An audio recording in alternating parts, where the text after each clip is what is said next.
right. Good evening, good morning, and of course, good afternoon, ladies and gentlemen. I'm glad that you're tuned in and you're watching Afrique 24-hour TV. So today is another wonderful moment that we bring you this political talk show live from wherever you are. Of course, you are live in our YouTube and Facebook channels. So if you are joining me for the first time, ensure that you subscribe to our channel and do turn on the notification bell so that whenever we are live, you can be notified. This is a freak political talk show, a show that comes on your screen every night. That is from 10:30 p.m. East African time to past midnight. So welcome on board. And today I'm having some guests, I'm having some panelists here. And as we're speaking now, we are not talking of affordable housing bill. Right now, we are talking of affordable housing law. So the bill that we've been discussing, the bill that has been so controversial, finally made it to the presidential assent and the president signed it into law.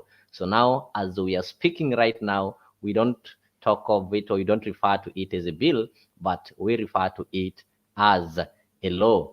So I just want to take this opportunity to welcome everybody on board. And if you're joining me, ensure that you use the comment section and tell me where you are tuned in from, maybe who you are, and you can also participate by giving your comments on the comment section. And if you wish to join the studio and be part of the panelists today, I've sent the link on the comment section. So just click on the link and you'll find yourself in studio. So let me welcome my panelists here so that they can introduce themselves before I tell you what is new or before I tell you some of the things that we are going to discuss. So let me start from my right. I can see Boniface. Boniface, just maybe turn on your camera and say hello to the viewers and welcome them to today's show. Thank you so much, Mr. Leo, for this wonderful opportunity. And we are glad. Every day, we always make sure that we tune into Afrique 24 so that we can make our followers who always stream live so that they can get the best content. We know that political show happens here every day, and we always make sure that we educate and we make our followers get to know what is happening in the country and all over the globe, because it is here in Afrique 24 whereby you can get to know everything that entails politics. Yeah, thank you.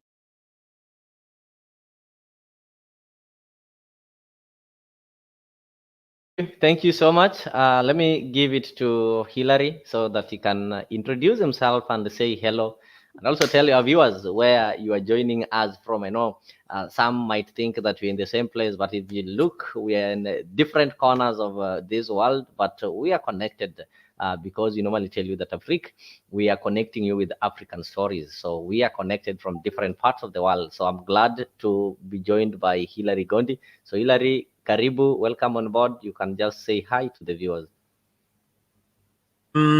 Thank you so much, Leo, and thank you so much, Boniface, for that wonderful introductory part of it. I'm Hillary Gondi, currently in Canada, and I'm happy to be part and parcel of this conversation that usually be here almost every day, discussing the issues pertaining the politics and also from back home, Kenya.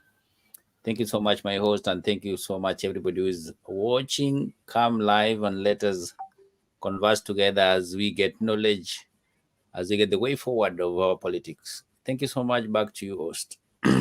All right, thank you so much, guys, ladies and gentlemen. Welcome. And if you're joining me for the first time, I said you need to be part of this family, or support this program by simply subscribing to our YouTube channel. So, top on the stories is that the affordable housing bill was signed into law yesterday, and it is no longer a bill. So, when we are talking of something that is enshrined in our laws. So we don't talk of the affordable bill, we are talking of the affordable housing law. So the president assented into it, and he was so overwhelmed by the kind of support that it received in both the National Assembly and the Senate. And he also invited some people or some common wananchi during the assenting ceremony that happened in State House. And most of them spoke positively about this bill. So I don't know what your takes are. So before that, I'll just play this short video so that we can be able to update ourselves with what happened, so that as we are going to discuss this, at least we know what we're discussing. And thereafter by the Senate with amendments on 12th March 2024. Subsequently, the National Assembly endorsed the Senate's amendments and passed the bill on 14th March 2024. Your Excellency, with both houses of Parliament having discharged their lawmaking mandate, Your Excellency, as the head of state and government, is most graciously invited to exercise your presidential prerogative as vested in you by Article 115 of the Constitution to assent to the Affordable Housing Law. Sir, permit me now to invite the following members of the executive alongside the parliamentary leadership to witness Your Excellency assent to the Affordable Housing National Assembly Bill 2023.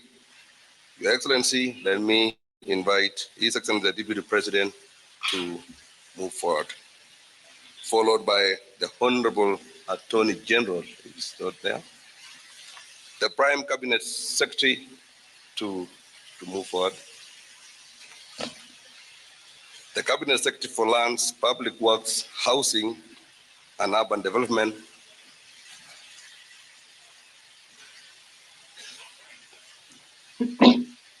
the Speaker of the National Assembly, the Speaker of the Senate to follow,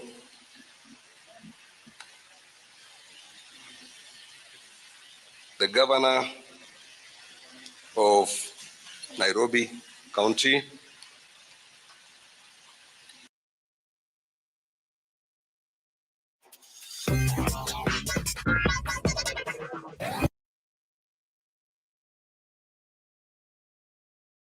I think you've heard it, and most of you managed to watch this one through the news that was there throughout our media houses yesterday.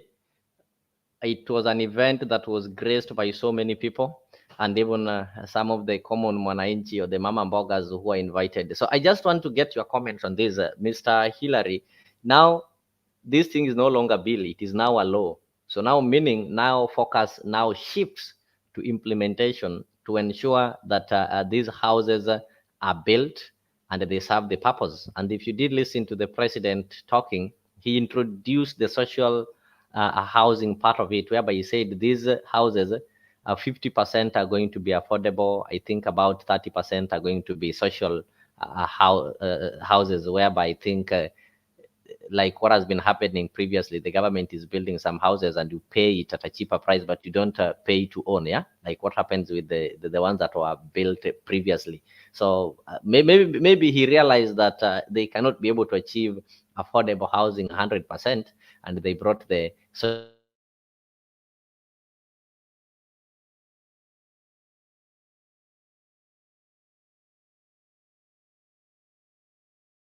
part of it. So I don't know, what is your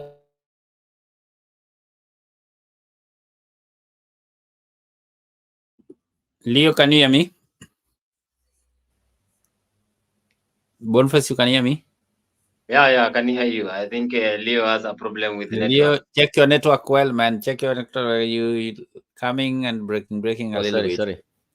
But you did get me. I just want your general comment now that we are past the bill. We are now having a law, and now this law has to be implemented. We need to see the affordable houses being built. So what is your take? What is your general comment and maybe your view? Yeah, affordable housing is a good idea and is a good initiative. It's something that is done all over the world, Canada, US, Europe countries, name them. Yeah, and it's working. Is something that is working. Is something that is good. And the problem with our laws or with our project is only that they are being politicized in the sense that the people using them to take mileage. They're not using on the basis of helping people the way they intend to do it. Is that they use it to gain mileage of political seats or political ways of doing it. But I want to say that housing, affordable housing is something that everybody needed, and it is good to help those people. So I think passing it is a good thing, but the question is, on my view, is what we need now as Kenyans, or there's several things that we need at the moment, because they're saying it is a job employment. Yes, but until when? Because what about if we're done with building those houses? So where are these people going to work again? So these are the things that I think they were crucial things that they could have been checked on. Um, they should not use it as a job employment, because it's not a permanent job employment, but a seasonal job employment, whereby people, yes, people will get a job, but after doing the houses, where people will go. Number two, they could have working on reducing other prices of other things, other goods, other commodities at the moment, because people are struggling a lot. These houses, people will not eat them. People will not stay in these houses without food. So I think those are things that they could have struggling at doing it, approaching to help our people and to see that things are working. But all in all, generally, the bill is good and is a good move for our country, so that we can start having affordable housing, and also some houses that we can give the people who are unable to pay rent in a subsidy way. That is a good move. But the problem is the way the platform is being used, or the way they are is being implemented is not a good thing. It's not a good thing at all, because it's being implemented in a way that people are getting mileage. People are getting mileage of political arena. People want to use it like to campaign and everything. That's the only challenge that I see it, but it's a good thing, Leo. Thank you so much, Hillary, for such a kind of observation. It's really a good thing, and most Kenyans are agreeing that it's a good thing. Maybe the only places where people disagree is that some see that okay, the way it is being done, and maybe they ought to have put so many things into consideration before rushing to implement it. So let me hear from Bonnie. Bonnie, you've been here, you've seen how this debate has always turned. Most people have disagreed when it comes to this thing called affordable housing.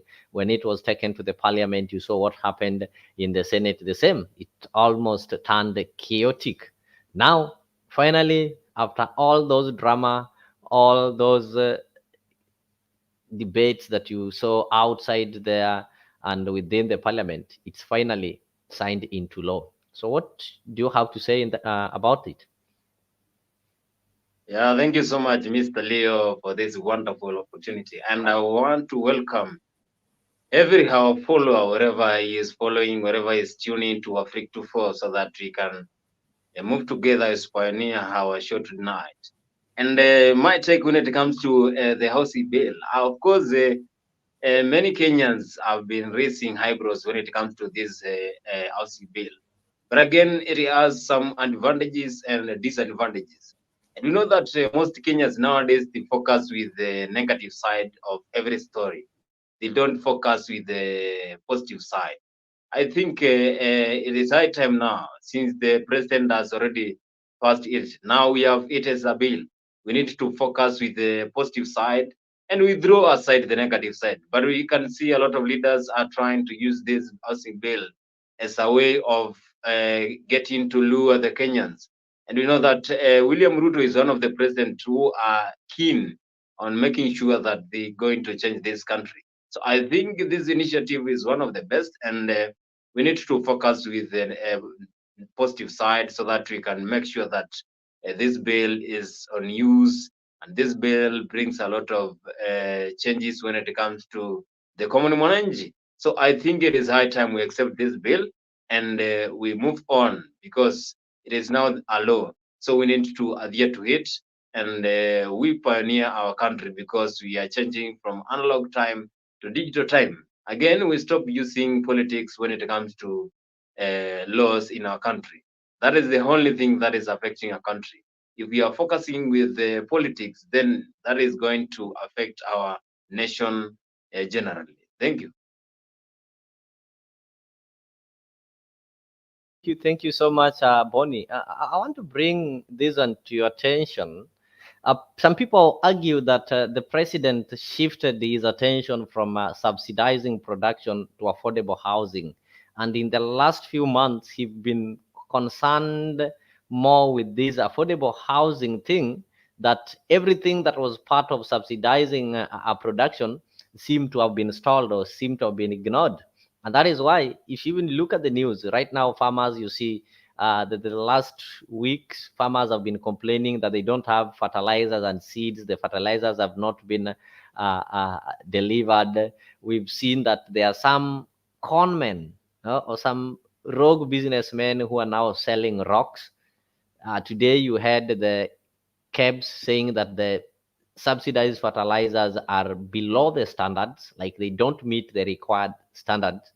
And the president and his team have been running up and down with this kind of affordable housing or something like that. But if you go to some other departments of the government, things are not working. Go to immigration, people are not getting their passports. So could it be that now we are going to see now the president, after achieving this one and ensuring that it becomes a law, are we now going to see the president now trying to give attention to other areas that have been ignored? Mr. Gondi.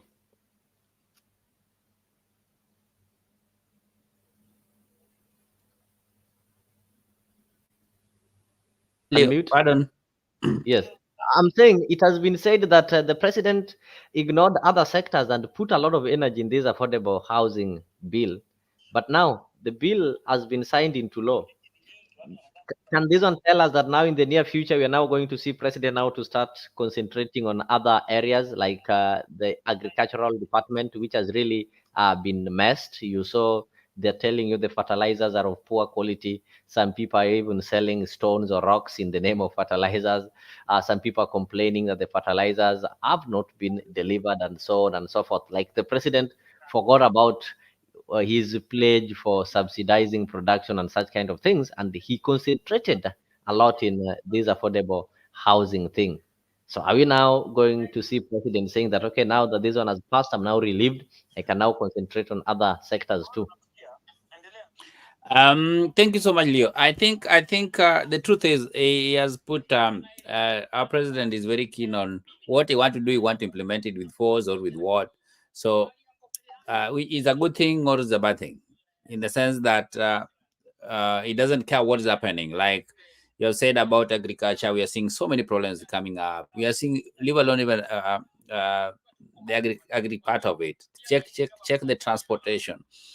Look at how people are dying at the moment. That's a major thing that nobody's talking about. So people are just talking about food, affordable house. How people are dying on the road. Nobody's addressing these issues. So I don't see any big change, because to him that is a political plus for him and his team, which is okay. But there's so crucially things or pressing issues that I think the president should address and his team, but we don't see anybody is doing that. We are seeing most of one of them that is very, very key now. Our people are dying every day on the roads, and these roads, we have police, we have everything. Nobody's addressing this. We are seeing people dying because of food. It's so unnecessary. People are not getting enough food the way it was. And these are crucial things that people need them daily. Food number one, shelter is coming number two, and life number one, food number two. Those are things. So I think now we want to see its focus maybe in the couple of weeks. We can't predict at the moment, but I think there's a lot of things that he need to address as crucial as fast as he can, and all his ministries to do that. But if we are not, people are dying on the road, there's no measures. Doctors are at home, people are dying in the hospitals. I see people are complaining. People are dying because of anger, and you are now telling us the houses are here. It doesn't make sense to me. I think it's a good thing, but there are a few things that you need to address as soon as he can, from as from immediately when he signed the bill or the law, that you need to address these other areas, because also they are touching life. We cannot build houses and there's no people will be living there. Doctors leave, people die. People are dying on the road. There's not enough food in those houses. So it is sometimes it doesn't make sense. That's why I'm saying that our president should focus on the urgent issues, because the housing is not an urgent thing. It's a good thing. It's a very, very good project initiative, but it doesn't have any emergency at all. It doesn't have any emergency. What we now want, we want our people to get good health. Health access should be addressed as soon as they can. The road issue, safety of our people should be addressed as soon as possible. People should get something on the table all the time. So these are the things that I think the president should address. On the fertilizer, you've said, it is so unfortunate that a country like our country, we import the fake fertilizers. Where do they come from? So he's telling you a lot. He's telling you that the government has so many things to address, Leo, and which I think that maybe we'll see some changes going next week, because this one is now low. Just leave the implementation to be done, and we see the houses being built like the one that was built when our hero died some few weeks ago. Thank you so much. Thank you so much. And you said that okay, housing is good, but it is not an emergency. Like it should not be top of the priority, and that is what most Kenyans have noted. Because if you see, there is a lot of complaints in the agriculture sector that need some immediate attention, but that is not happening. Starting with the fertilizer issue, there are people. You know, when the president came into office, actually, the president promised that they are going to subsidize production. So, Bonnie, it has come to up that the fertilizers that are being distributed by the government has been declared unfit. They are of low standard. They don't meet the standard of the Kenya Bureau of Standards. So does it mean that the president forgot about the most important issues and concentrated a lot in implementing the affordable housing program? And why do you think the president would really get interested in this affordable program to an extent that he even ignores some other important issues like agriculture, which gives people food? Thank you so much, Mr. Leo, for this wonderful opportunity. And first thing I want to tell you, Mr. Leo, today is that William Ruto is one of the presidents who are very wise. Can you hear me? Yeah, I'm hearing you.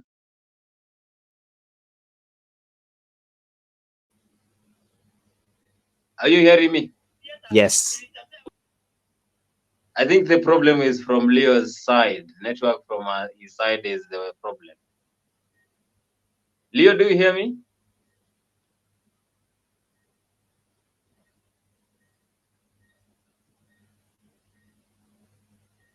Leo, can you hear Boniface? I think he has connection issues. Yeah, I think Leo has connection issues. So I was trying to say the problem when it comes to Kenyans, they are not understanding what William Ruto is trying to do. But again, when William Ruto came into power, this is high time when he realized that a lot of debts were placed by the previous government.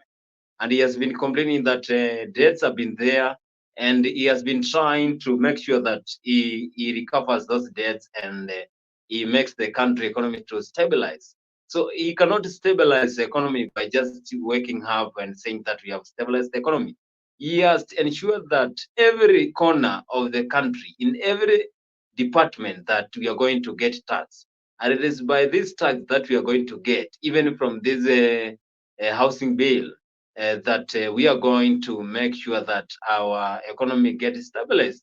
Because we know that William Ruto has been doing a lot of things when it comes to tax, and a lot of people has been complaining when it comes to taxation.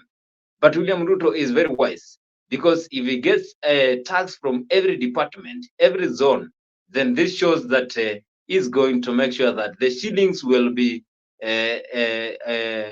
getting the value, because we have been seeing the dollar is getting value. What the dollar is dropping its value, and the Kenya shilling is gaining value. Why? Because William Ruto now, you know, when you have a lot of debts, this means that when you have a lot of debts, then our shillings will go low, and that is where the dollar rate will increase. But William Ruto has been trying to make sure that he gets any coin from every dimension, because we have seen that we have now the Kenyan shilling is going high, the dollar is getting low, and when the dollar gets low, then definitely we are getting the prices of fuel getting dropping by 70 shillings. What does that mean? It means that William Ruto is trying to stabilize the economy. Everything now is going in the right order, and I think it is high time that we accept that. William Ruto did not make this housing bill so that people can be using these houses for their living. But again, he's trying to make sure that he collects coins from this housing bill, because if he gets money from this housing bill, then he definitely is going to use this money to make sure that he stabilizes the economy. So it is not going to take place. This housing bill is not going to be active, but again, it is going to be used as a tool to get money so that we can stabilize the economy. I think that is my submission, Leo. Thank you so much. Let me welcome the ones who are joining. I can see Goodyear there. Geoffrey Ruto, karibu sana. Geoffrey Ruto is saying that this housing program has already employed 120,000 and is expected that 300,000 people will be working on various construction sites by the end of the year. The country is on the right path. I can see William Ruto prioritize housing because his cartels stand to benefit. Somebody is also over there.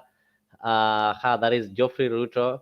This affordable housing bill will transform the lives of Kenyans by creating jobs, providing decent housing, and reducing agricultural land fragmentation. This is a very good thing to Kenyans. I think in that what Geoffrey is trying to say, that when we have this kind of affordable housing, there's this thing that happens, specifically the ones who come from the western parts of this country. You'll find that a lot of land is normally, the land is not used perfectly for agriculture.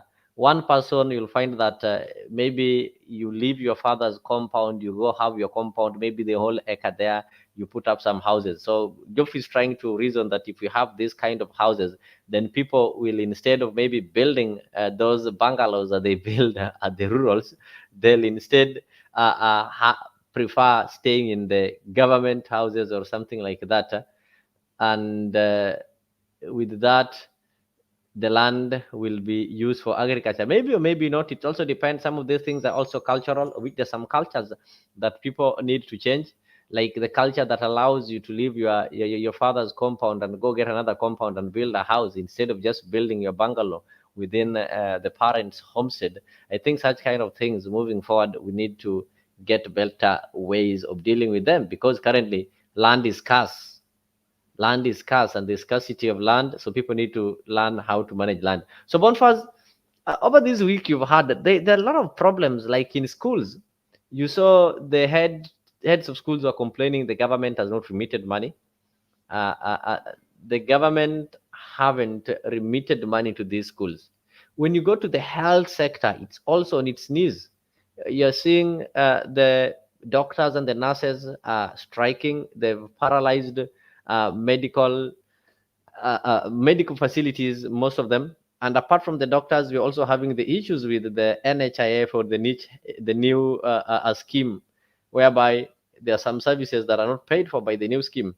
And some hospitals have opted that if you don't have cash, they're not going to treat you because money hasn't been remitted.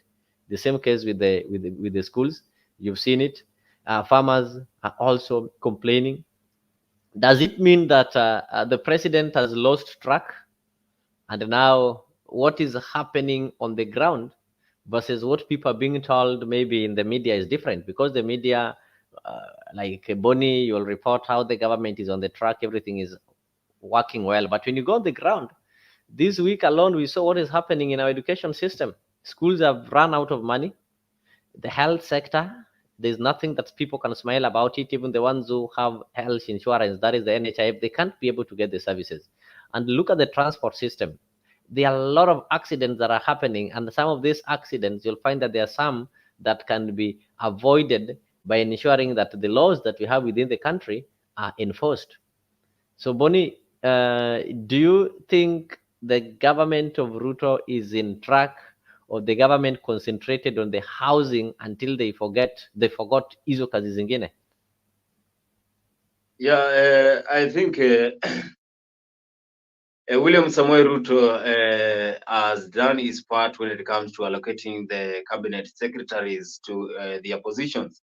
But again, when it comes to this cabinet secretary, then now that is where we get the problem. Because number one, where I always complain when it comes to this cabinet secretary, it is number one, we have sensitive ministries that we have in the country. Ministry for Education, Ministry for Agriculture, and a Ministry for Transport, and also Ministry for Interior Security. Those are sensitive ministries that need a lot of concentration, and they need someone who is perfect when it comes to the kind of work he's doing. We can see, number one, I always complain because when we got Ezekiel Machogu as the CS for Education, that is the first mistake that William Ruto did, because that guy definitely, the way he has been doing the press, it's like he doesn't understand what is the education sector. And he doesn't know what it involves when it comes to education sector. He's the one who is controlling the entire education sector in the government, because William Ruto is the president of the Republic of Kenya.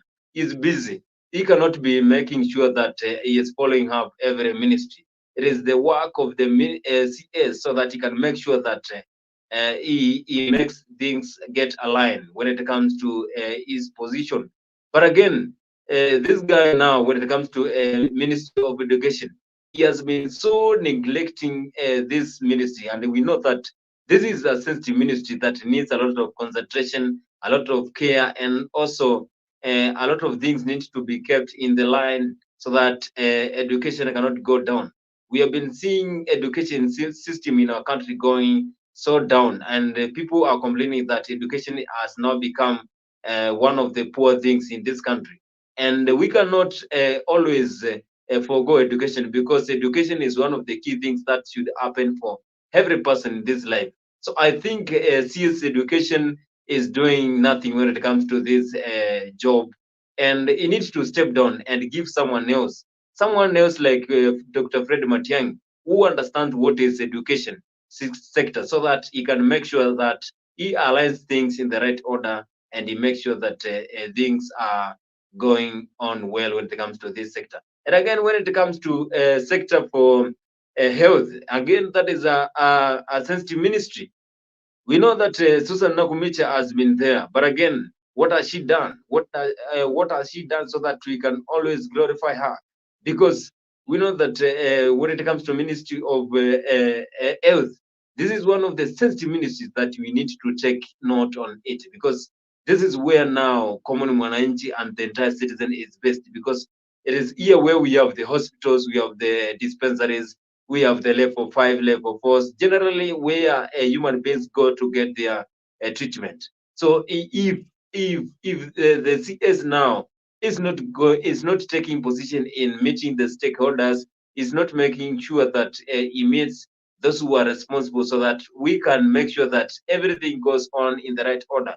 We have seen doctors and nurses, and also the medical practitioners raising eyebrows, see that they want their grievances to be considered.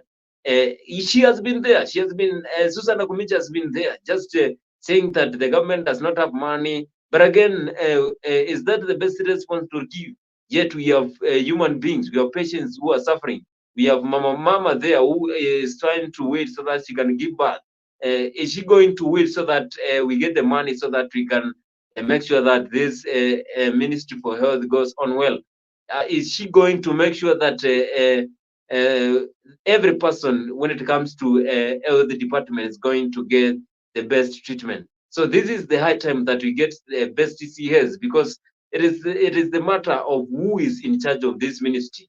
Because if someone who is in charge of the ministry now is going to take care and make sure that everything that entails any ministry that is taking part as the CS, then definitely everything is going to be in the right order. But again, the kind of CS that we have, I always complain William Ruto made a big mistake, because he did not take into consideration who is going to choose. Because I think Ministry of Education, Ministry of Health, Ministry of Agriculture, and also Ministry for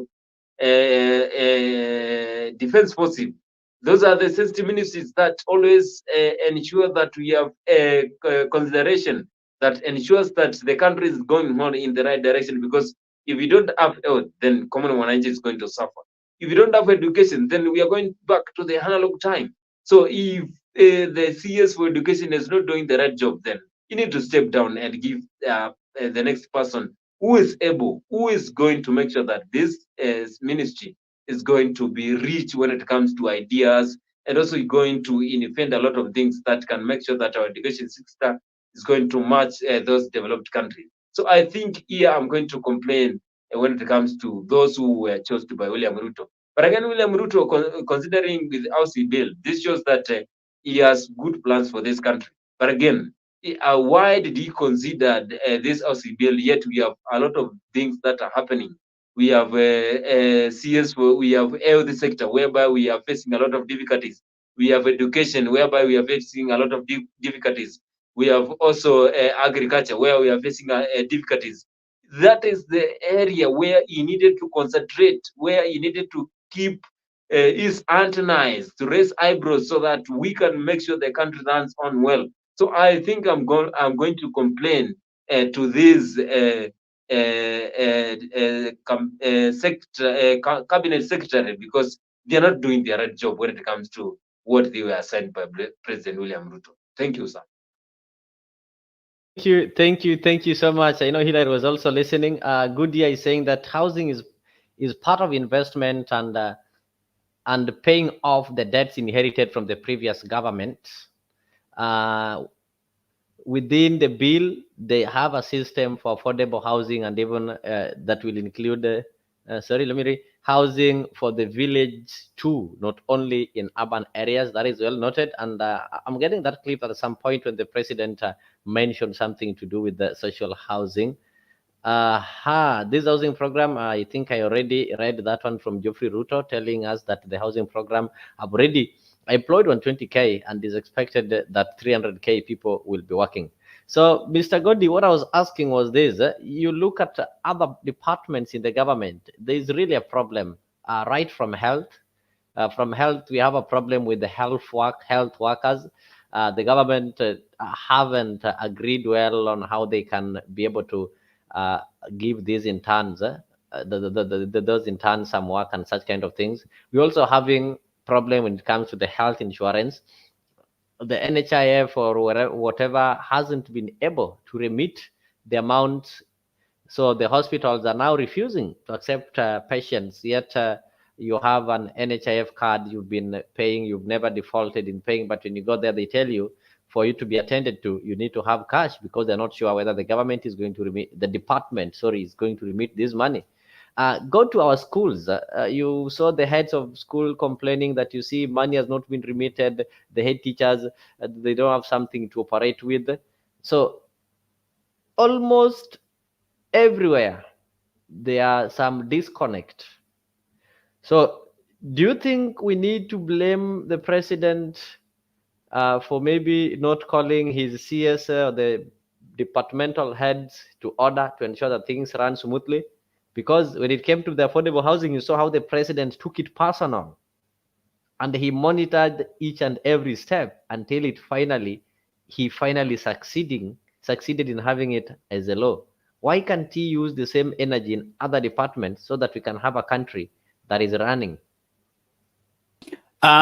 Leo, thank you so much, Boniface, for what you have said. I think the good, we cannot say that you have a good intention in the country and you see your people that you are the one who appointed is doing nothing and you don't take any action. So I think the president doesn't have any goodwill with the people, because we cannot talk of, we saw other people are doing well and he was there in that government, and now he appoints the ambiguous people to do unnecessary things.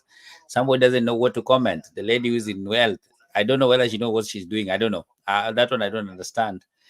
Look at the education. Other schools getting results after 3 days. How can that happen, man? These are things, and president is just watching. Now people are dying on the road. The minister of the road is doing nothing. The interior cabinet secretary, the interior the Ministry of Internal Security. I don't know what he's addressing sometimes. So there's a lot of confusion, and I think the president should put his house in order. And then, if he has a goodwill on this country, but the way it's still going, and then we want to say that, oh, he has a goodwill and everything, the deputy president should not go and dress Shanghai in somewhere. Those are not his work, man. You realize the president is going to. It shows you the kind of leadership that we have. There's a lot of gap, and if they have a goodwill, the deputy and the president himself, or goodwill for our country, they need to take action as soon as yesterday, not even at today, because we cannot have this. If, as we can see, Boniface said very well, somebody like Wetiangi could have been in education. And the current president was there in that government. He saw what those people did. Why can't he take that action? Why is he bringing ambiguous? So he's telling us that he doesn't have goodwill for our people. If you have a goodwill for our people, then his ministry should be working day and night to make sure that the one thing that our people have safety, our people have food on the table, our people have good education, our people have good roads. Name them, you know. So, Leo, the action is needed. I think the president, the way he took the housing thing, he need to overhaul the whole ministries, all of them, all of them. I don't see who is working. I don't see, because some are in ICT. They just go implement Wi-Fi in schools. I don't know that's the work of ICT. Yes. So there's a lot of things to be addressed. I think the president should take action as soon as he can. Otherwise, we will not. To me, I will not say now he has a goodwill for our country, because I don't see anything else. It is 1 year gone. People are crying in every sector. It shows a lot of things, and he's not commenting, he's not giving any direction. I think he should come up and give direction as soon as he can, or he remove all those people, he put the people who are competent, the people who knows that even Boniface can be a good minister here. I know he voted that president. He can call him to give him a job than putting those people who are there just joking for us and doing nothing for our people. I thank you, Leo. I think you need to take an action as soon as he can.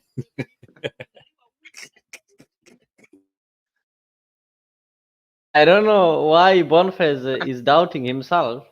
Boniface, you No, can be I am not a doubting full myself, but cabinet no, secretary. I'm not doubting myself, Leo. But personally, Yeah. I did not vote for this government. Me Uh-huh. personally, I'm a diehard supporter of Raila Amolo Odinga. So I even don't know how this government took power. So I am always asking myself rhetorical questions, because Uh-huh. whatever I witnessed in the bombers of Kenya, I was there personally. I don't know what happened, because I just saw Fulache Bukati, followed by William Ruto, and also some leaders, and he was given Uh-huh. the certificate. So I don't know what happened. My leader will always be and will always be Raila Amolo Odinga. So I cannot even Mm-hmm. be in the cabinet for this government, because the government is the cabinet is doing nothing when it comes to Uh-huh. this country, because we know that the cabinet, that is the family, that is the family that ensures that the government, the country runs on well. So if the cabinet Uh-huh. is doing nothing, then even the father is doing nothing. I get you. I get you. I get you. Mr. Gudia Boniface is telling us, will make sure they give you a job, man. I say yeah, you say that the president has a good country. We'll ask him to give you a job so that he make things work. Leo, I think Ruto is a good politician. He's not a okay. good leader. Those are two things Uh-huh. that people doesn't know how to distinguish. There's a good politician, but there's a good leader. So we have good politicians back home. We have little leaders. Leaders, one of them was like Ibaki. They don't talk too much. They talk less. They Okay. implement more. I get you. Those are, I think, the kind of leadership that you want at the moment. So I don't know the kind of leaders that we have now. They talk too much.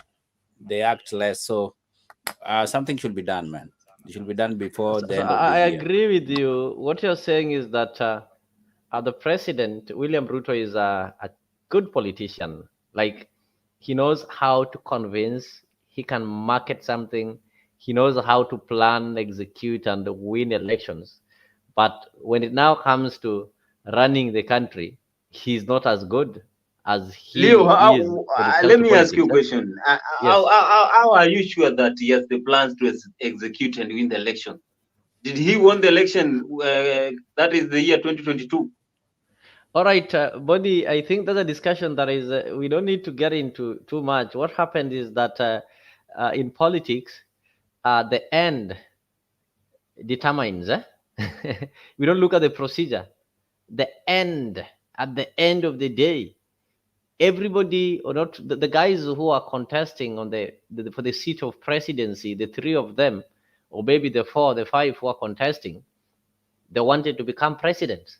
So at the end of the day, the person who became president, we have to say the person won. So whichever way you use to win, the end justifies everything. I hope you saw So what happened in the bombers of Kenya.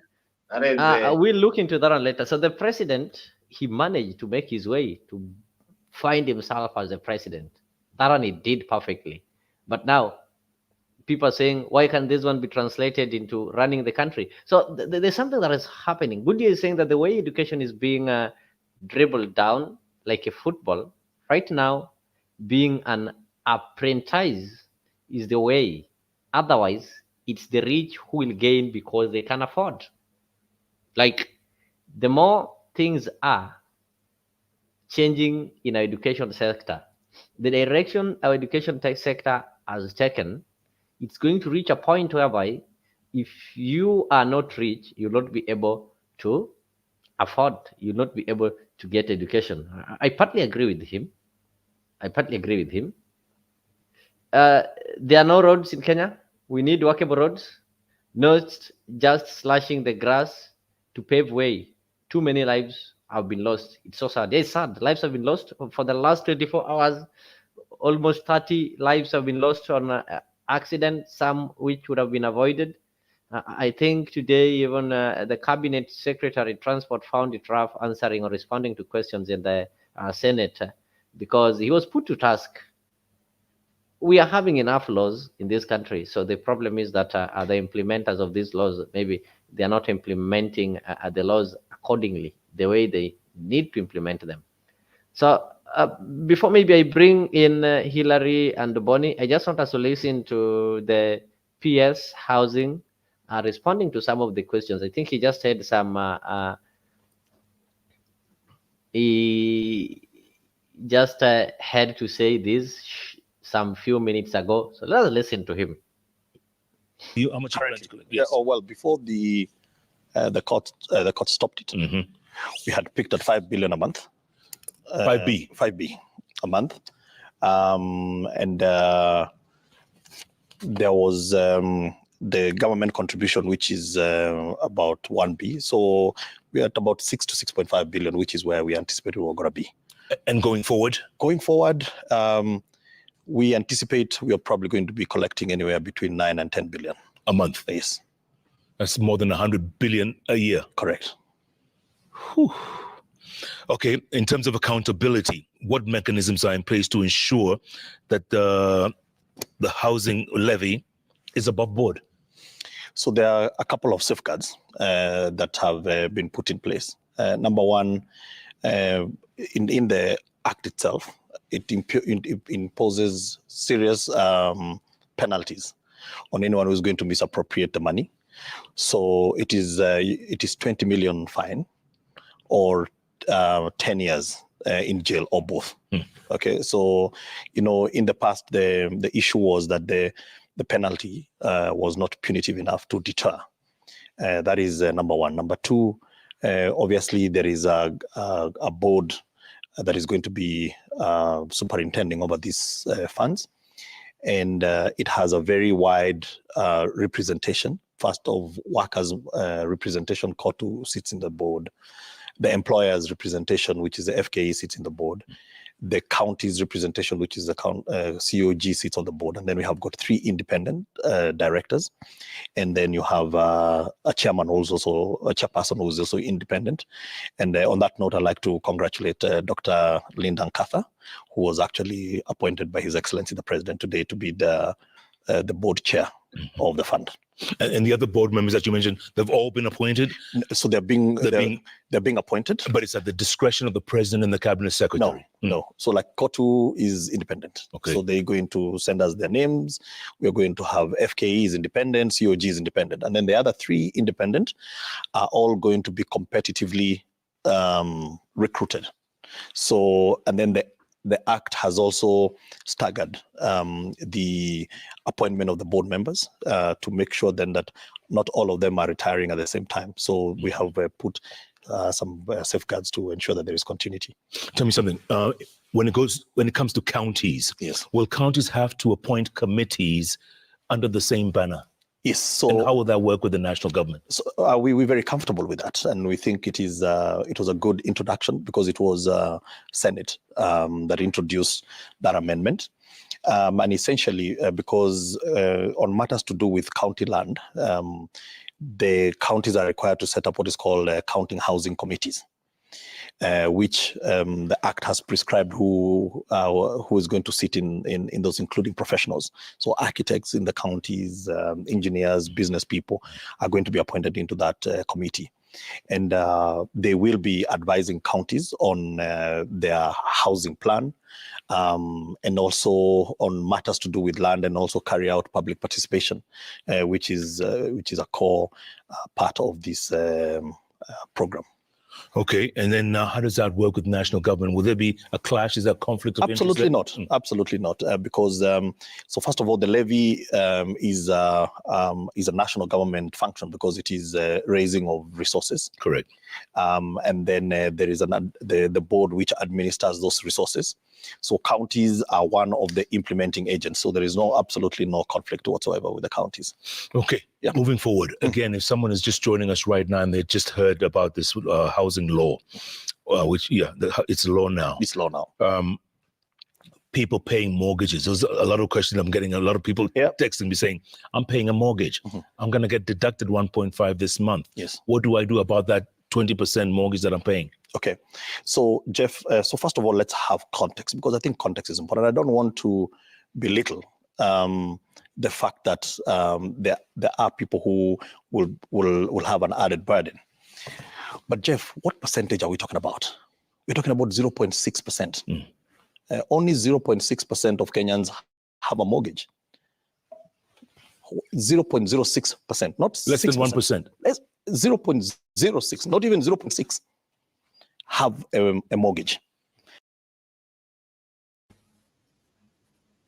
Yeah, that is Hinga talking of the collection. So, kuna pesa hapa. So I just want to ask you guys this question. I'll start with Hillary. You've heard Hinga told you that before this thing was put into law, before the court stopped it, they were collecting 5 billion every month. 5 billion. Do you think that the government is going to be accountable to this money, or we are going to see mega scandals? You know what happens in Kenya with the politicians, and when they are given specifically this kind of money whereby we don't have some stable structures to show you pesa inaenda hivi na hivi na hivi na hivi. Oh, do you think this money is going to be managed well?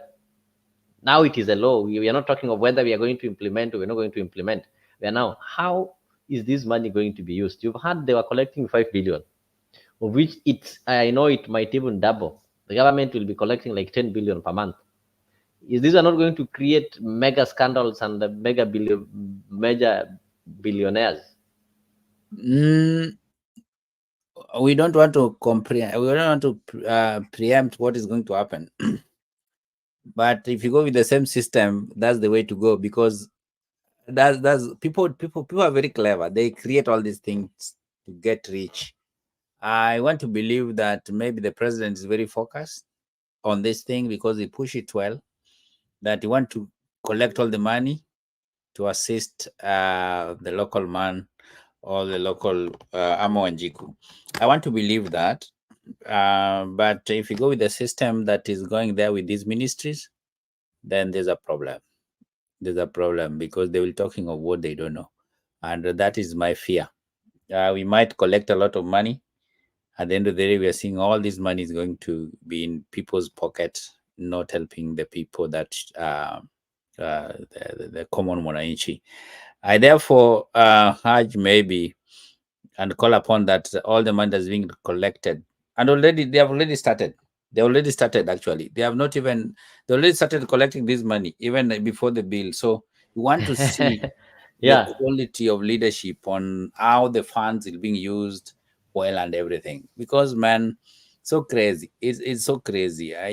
That's what I'm just going back there. If we are not careful, then it'll be a very big scandal than other scandals that we have ever seen before. But I want to believe this one is going to be one of the best projects that government is going to implement to help our people. Right? That's what I can Yeah. say. Let's hope so. Let's hope so. Bonnie, what is your take? This money, no, this is a lot. We are talking of billions that is going to be collected from Kenyans in a month. And remember, there are people who will not maybe get these houses and they'll want their money back. And you know the culture that has always been there in this country, people having some bad manners, whereby whenever they see public money, they think of themselves, of enriching themselves. They don't think of what is going to happen later. People see it as an opportunity to get rich or to accumulate wealth. Yes, Geoffrey Ruto is also reminding us that you've had the stringent regulations that have been put in place, so there's nothing to worry. Yes, Ruto, it's true. I agree with you. They put some regulations. You're going to be jailed for 10 years. I think we have such laws in this country, but we've seen those people who even manipulate the court. For this person to be jailed for those 10 years, the person has to undergo through the normal judicial procedure, has to be taken to court and has to be proved, and you know how long these cases normally take and such kind of things. So when it comes to court, the courts can be compromised. But I agree with you that they had to make a law. But with or without the law, what matters is, do we have people who are responsible, people who are human enough and are well mannered, that they don't have appetite to public funds? Oh, Bonnie, I was on you. Sorry. I want to always say my ideas when it comes to this country. But again, I want to refer back to what William Ruto said, that China always gets money from their own. So he said that we will make sure that we get any cent from our own so that we can develop our country without depending with other countries. So what does that mean? It means that William Ruto now is trying to make sure that he collects money from within the country, that is every dimension, so that if he gets the money, then it definitely is going to make sure that we develop our country without depending with the debts from other countries such as China, USA, and any channel that can give us money. So if we get the money, then if we get money from this housing bill, then definitely we are going to use this money so that we can carry on development in our country. So what does that mean? It means that William Ruto now has the methodology so that he can fetch money from citizens, Kenyan citizens, without depending on other countries' support. Because if we get money from our country, then definitely we will have less debts. And if you have less debts, then our shillings will go high, and the dollar shilling will go low, and this means that the fuel will go low, and everything now will stabilize, including the economy. So William Ruto is trying to make sure that he stabilizes the economy in the right way. Because if we have this money, then definitely we're going to make sure that we pay all the debts, and after we pay the debts, then definitely we're going to make sure that the country is running on in the right way. But I think William Ruto is trying a little bit so that he can fight corruption. But we know that every person who gets into the government, even personal, even you or any other person, not unless you come from planet Mars or you come from Jupiter planet, when you go to the government, every person will want to fetch money every person will want to get rich from that money. Every person, very few percentage is very fair when it comes to public funds. So every person who gets into the government wants to misquantum, want to make sure that he uses the public money the wrong way. But we understand this is a thing that has been happening. But I think William Ruto is trying to make sure that he collects money, and this money is going to be used to run the country in the right way without depending on other countries' debts.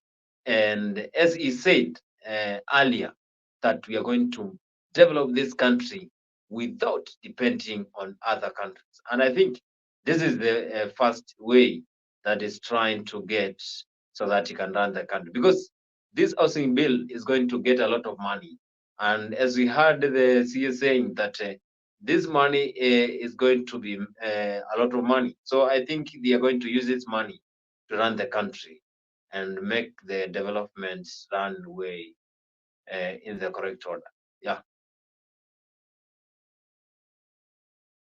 I get you. I just want our viewers to listen to some of the questions that have been asking. I think some of these questions have been answered by the PS Charles Hinga in his interview with Jeff Koinange.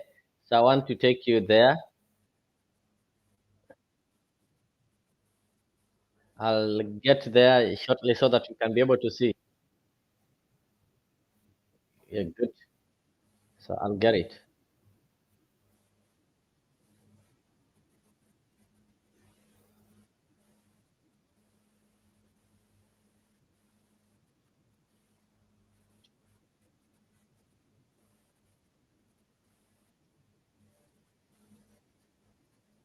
All right, I get it. So just shortly, I'll share it with the viewers over there. All right, it's there, so you can confirm. Units built under Ruto regime, what percentage have been occupied? Okay. First of all, Jeff, the case on the housing levy under the Finance Act is still ongoing. So the Court of Appeal. Mm-hmm. Okay. So it has, until it is fully and finally determined, there is no refund. Okay. Number two, in the Jubilee government, we had a plan to do 500,000 homes. Correct. If you recall correctly, we actually passed the same law. 1.5% employee, people went to court, but it was never determined. So that's why I said there were 11 people, some were in the employment court, some were in labor court, some were in the land, and they were all over the place. And in 2019, my former boss then, His Excellency, the President Uhuru Kenyatta, then saw the frustration in court and then said, make this thing voluntary. Okay, in 2019. Jeff, our target was to do 500,000 homes from 2018 to 2022. We only did 2,500 units that were completed. Okay, so the reason why you need this steady cash flow of money coming in is so that, Jeff, number one, we can be able to build at scale. If you're not building at scale, first of all, on the economics, there's nothing you're doing about it. Yeah. The other matrix, and I know that matrix was affected by COVID, was we had determined then that we were going to grow our manufacturing. Then it was at 7%, double it to 14%. Yeah. Manufacturing actually went down. Okay, instead of going to 14, we actually went down from 7%. Why? Because manufacturing was predicated on you doing housing and creating a lot of jobs and shoring up our industry. So you need shoot up. You're saying it's going to shoot up? No, it's going to shoot up. We've got a lot of questions, a lot of comments here. Leonard Masika says, kindly ask PS, who would be the suppliers of construction materials? Was there no other way the KK government could create job opportunities other than a housing program? Has Mr. Hinga asked himself the question of corruption?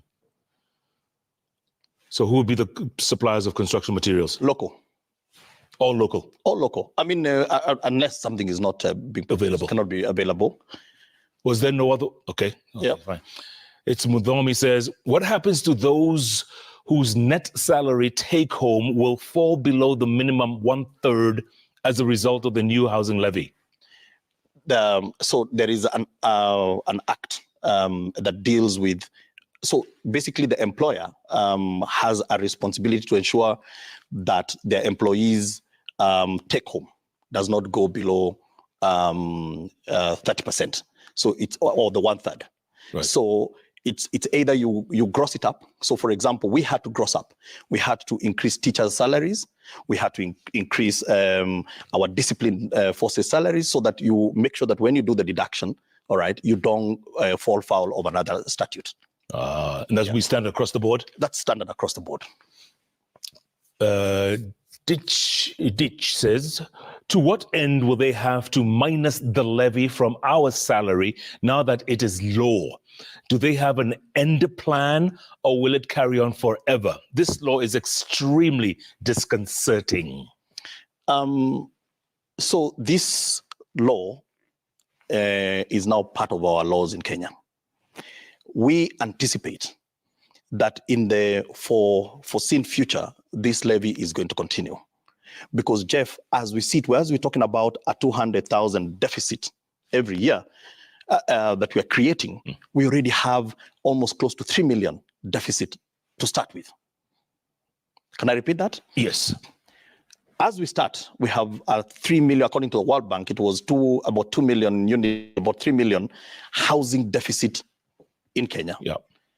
And every year we are creating another 200,000. Correct. So over time, it's going to take a bit of time, because, Jeff, the situation we find ourselves in took very long to create, and you cannot correct a systemic issue overnight. So yes, it will take a bit of time until we correct it. In a bit of time, you mean? I mean, if I do the math, 200,000 times 15 years, yeah, that'll be 3 million units. And now you're only addressing the deficit, the current deficit. Right. So this program is going to be part of our system. And Jeff, let me tell you, again, countries that have fixed the issue of housing, because we have done an extensive amount of benchmarking. When you go, and I know Kenyans, most of the guys that I engage, they hate me using Singapore. All right. But since 1960 to date, they are still 37% of your payroll in Singapore goes towards paying for education, for your healthcare, and for housing and your retirement. 37. And then there is another tax. But the right question is, if you're deducting 37%, then guarantee me that when I want a house, I'll get. When I want education, I will have. And I'm not going to retire. Jeff, our working people, look at our Kenya Railways pensioners who live in Makongeni, for example. These are hardworking Kenyans. Most of them, on average, they're 72 years old. They are dying in poverty. What dignity is there, Jeff, in having worked all your useful life, and then you come die in poverty? You think housing will solve that? Absolutely, because what is one of the most, there are two very expensive costs when you retire that you're going to have. One of them, because also your health is deteriorating, your health cost is going to go up, and that is why health is front and center of our program. Number two is rent. But Jeff, if you started paying slowly for a unit today, if your working life is about 40, 50 years, you will have finished paying for that unit, probably even gotten a second unit. When you retire, you have your own home, so you know there's no rent you're paying, and you probably have another unit that is netting you rental income. And if I'm dead by then? The people who inherit you, your kids, they will take over. Michael Washaga says, what happens to tenants who have lived in county-owned houses for years that are to be demolished to pave way for affordable housing? They will be given the first right to come back and live in a decent home. Those units, Jeff, were built in 1940. Most of them are condemned. I don't know whether you've gone to all these old estates, all right? Built in the 1940s. Asbestos roof. Yeah. They are in total decay.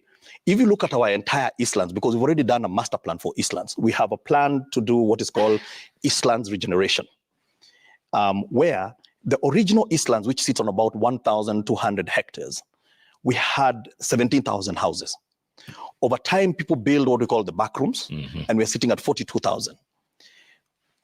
And all of them are single dwelling, okay, in those estates. When we regenerate Eastlands, we want to put between 150,000 to 200,000 homes. Now, Eastlands is well served by infrastructure. It is closer to where people work, all right, Jeff? And look at Park Road, for example. Park Road was 7 acres. It had 39 units. We redeveloped it. From those 7 acres, we have 1,370 units. Are they occupied? Yes. They're all occupied? Absolutely. Wow. So this is not Hekaya Zabunosi. This thing is real. It's not fiction. We just need to accelerate it. Yes. So that we can make sure that our people stop living in squalor. James Baragu says, something is not clear. Is this levy about housing or slum upgrade? The government should stop forcing the housing business to through our throats. Why not support the cooperatives, construction companies, and let them build and sell? This is a very good question, Jeff. And there is a history to this. When you look at the evolution of housing in Kenya, and I can take you back to the 1920s, but I will spare you that bit. But let's come to post-independence. Post-independence, the government then, all right, determined, because there were a lot of people moving from rural areas, we need to bring housing. We formed National Housing Corporation. We set up the National Housing Act, and we started building homes. We did site and service, Dandora, and so on and so forth. In the 70s, we did Buruburu, and coming to the 80s, something happened. In the late 80s, we got into almost a similar situation we find ourselves in now. We got into debt issues, and we invited our friends, the IMF and the World Bank, to come and assist us. What did they tell us? They, just like now, there is a lot of things that they're telling us you should do and some you should not do. At that point, they said, government has no business in housing. That is around 1989, what was called the infamous structural adjustment. Yep. Jeff, since 1989 to date, our own National Housing Corporation, which has built beautiful homes in many locations in this country, never received a single dime from government. Then what happened? We left the housing agenda to private hands. All right? Yep. Now, there's nothing wrong with private enterprise. The only challenge, Jeff, is that the private enterprise focused on those who can afford and where they can be able to make a better return. So they will build in Kilimani, Kileleshwa, the Modaigas, and so on and so forth. But for your average worker, the only closest thing that you can get to a home is a tenement, pipeline, and all those other places. Otherwise, a slum. So, Jeff, the issue about leave this thing to the private sector. Private sector will only focus on the 3% of the country. What about the 97%? Good point. Good point. Maji Kenya says, listening to P.S. Hinga, the problem is not housing, but 1, rural-urban migration caused by centralized development planning. 2, inequalities at work. Create a good business environment. 3, land. Make it affordable. We shall build affordable houses. You agree with that? Rural-urban migration, big cause. Absolutely. It is. As I said, we are one of the fastest urbanizing countries. 500,000 people, Jeff, are moving to the urban areas. Every year? Every year. 800,000 people are joining the job market. What plan do you have? Give me a better plan. We shall implement it. But don't tell me, let's do nothing. Yeah. It is untenable to do nothing. Then he's right on the issue of land. So what we have done as part of our program, Jeff, is that because we are the custodian of public land, And land is one of the barriers of ownership or even affordable rental. We are subsidizing as government. Okay. Number two, the other big, in fact, the biggest cost is the cost. Guys, I believe that the kind of information that you're getting there is answering most of the questions that Bonnie, we've always been trying to talk of in this show. Yeah, this thing to do with affordable housing. It's a topic that we've extensively been looking at. Those are some of the questions that have been arising, and I think it is good that they get it right from the PS himself at the right time. Agudia is saying that I realize that when elections are nearing, you get promised heaven. Everyone wants to keep their seats. We should have faith for now. I think the public should have a designated type of committee or attorney to ask questions on their behalf in case things don't work out. The houses should be built by Kenyans. Yeah, and those are some of the questions that are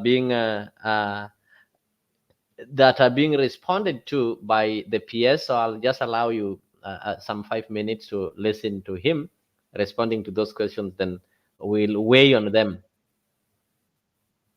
Yeah, Jeff, I was seated with manufacturers, our local manufacturers, okay? Because I have asked them, I want you, if I was to give you these orders to do these houses, I want a big saving. They've promised that they can give us up to 30% saving if we have a standard. So for example, Jeff, if we make sure that the columns are all the same, all right? It means that they can be able to make steel, all right? That is fit for affordable housing. There is a lot of wastage. Okay, when they go and buy, say, a 12 millimeter rod of steel, but you actually need 8. What happens to the 4? It is wasted. So there is a lot of re-engineering that we are doing and also encouraging the private sector. So we are not crowding out the private sector. No, but we are saying that we have got to stop only focusing on the 3%. The other 97% are Kenyans, and according to our constitution, they have the same rights as the 3%. Okay. Ramos King says, kindly ask the Housing PS, how come they are saying the commencement of deductions are starting in April, and I have pay slips bearing housing deductions from July last year? I think I may just quickly explain. You see, there was the housing levy that came into operation through the Finance Act, and it started in July. So yes, we are deducted, and we have the money. Okay, we deducted, and so far we have collected about 32 billion of that money. We've spent about 3 billion. So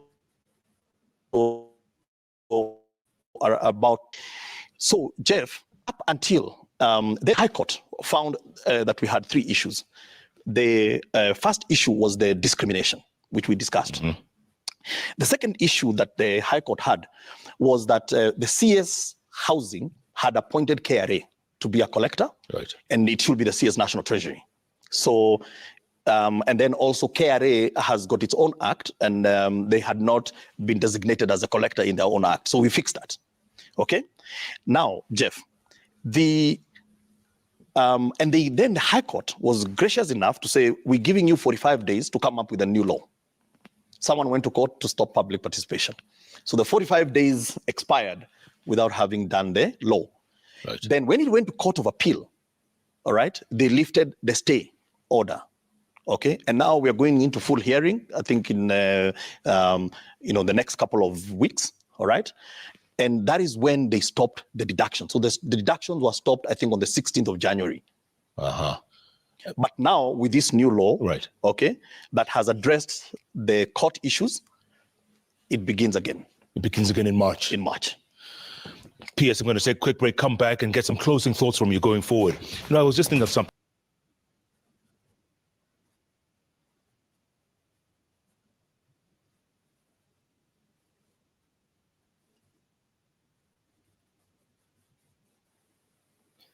All right.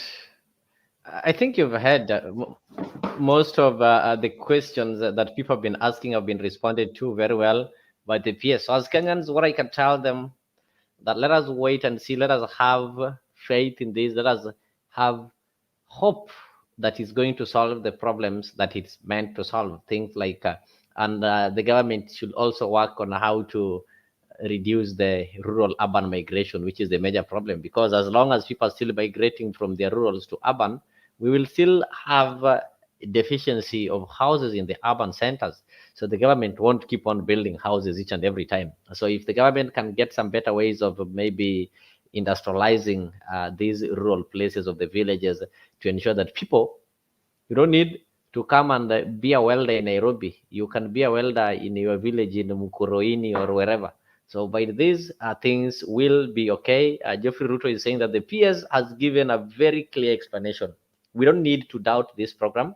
It is something we gotta be proud of ourselves. It's only you as individual. I know most Kenyans, people will be celebrating. The problem that is happening is that the trust level in Kenyans is low based on what has happened historically. It's hard for Kenyans to trust things, and even when you're doing business with Kenyans, they don't trust that easily. So maybe for the first time, this one is going to bring back that trust that Kenyans have been having.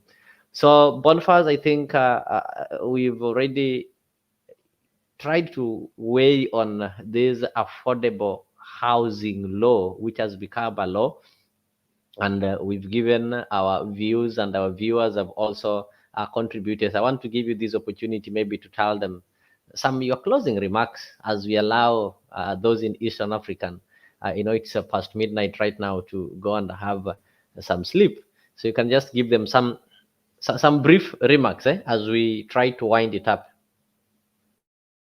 So thank you so much, Mr. Leo. And one thing I want to, if I was Jeff Koinange, then definitely I will ask him one very tough question, because someone there sent a question asking how will they make sure that they are going to compensate the houses that are going to be demolished so that they can bring out these new houses. He has said that they are going to prioritize on those people for this housing when it comes to construction after the houses has been set. But again, if these people now depend on their housing rentals for survival, how are they going to make sure that these people are going to get their living again? Or these people are going to wait for these houses to be constructed so that they can be given the house. So here they are not trying to understand that a lot of people have been depending on these houses so that they can survive. A lot of people have been using these rentals so that they pay their rent, their school fees, they raise their families, and a lot of things when it comes to family basic things. So here it is the toughest question, because they are going to demolish houses for people and they're going to set up the new houses. So how are they going to make sure that people still get use, or people get money from their rentals? But if they are going to consider them, then where will these people be getting money from? Will now this be the end of their source of income? So those are the tough questions that personally I would ask Inga in that debate, because we know that people have been depending on rentals for their survival, and now this one is going to terminate this thing, and this one is going to affect a lot of families and a lot of people who depend on these rentals. For example, in Nairobi, there are a lot of people who have their houses and they depend on them so that they can get their living in order. So I think this housing now is the law. We have to accept, because if the president now assigned it as the law, then we accept. We have nothing to say. But again, a lot of questions need to be asked here so that we can be assured that we are in the right direction. Thank you. I know those are some of the questions that people will keep on asking, because as time goes by, people will keep on asking those questions. So let me take this opportunity from this end to thank everybody who managed to take the time to follow and even to view and participate in this conversation. I know the conversation is there on YouTube. For the ones who missed it, you can go through it and get to know what we really discussed. Thank you so much, Godfrey Ruto, for your point, for always keeping the comment section active. And indeed, your engagement really helps in driving and shaping the conversation that we are having here. Thank you so much, Goodia. You are the ambassador #1. It was great having you. And I know there's that show that you've been missing, the morning one. We are working on it. And very soon, it's going to be there full time. You know, sometimes we end this show late until you find that when we want to review the newspaper, we can't review newspaper by noon. Already by noon, the newspaper ishafunga nyama pale. So we are going to get it back on your screen, and many other programs. Richard Relay, I did see you. Judith Anyango was there. Esther Mbatia, and everybody else who managed to follow us, and the ones you're going to follow. So kindly, if you've not subscribed to our channel, ensure that you do so, and that is the only way that you can help in promoting this program. And don't forget, tomorrow is Thursday, then Friday we are going to have our Bed of Roses live on your screen. So if you've not subscribed, kindly do so that you don't miss it. So on Friday we are going to have Bed of Roses lined up for you. So with that, from this end, join us every Friday from 8 p.m. to 9 p.m. for a captivating journey into the world of love, relationships, and romance, presented by the dynamic trio Maggie Knox, MC Jesse, and Annie Waweru. Bed of Roses promises to be your weekly dose of heartwarming stories, insightful discussions, and expert advice on matters of the heart. Whether you're single, in a relationship, or simply love a good love story, this is the show for you. Don't miss out on the chance to unwind and indulge in the joys and challenges of love, all brought to you by our talented hosts. Tune into Africa 24 every Friday from 8 p.m. to 9 p.m. and let us guide you through the enchanting world of Bed of Roses.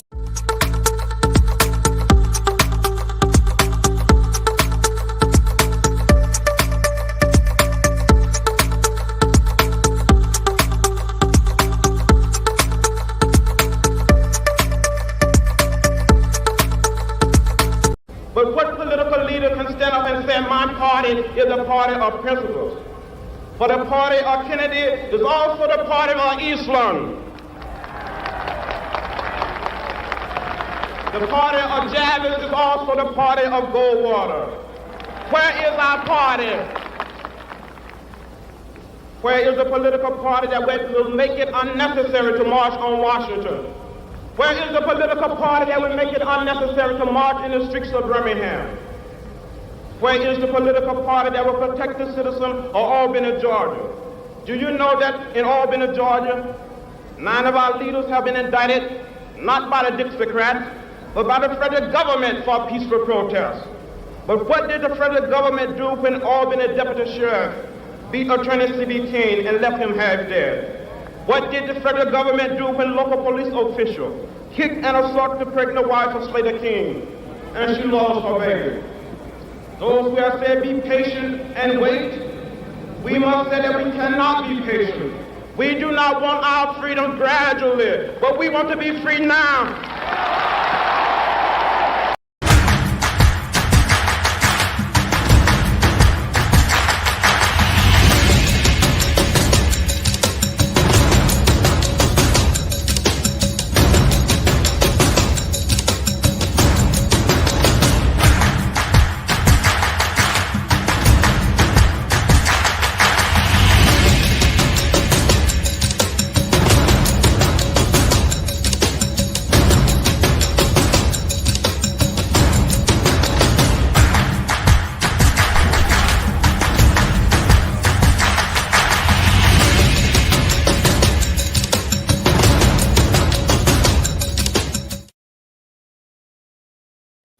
guys, thank you so much, and see you tomorrow.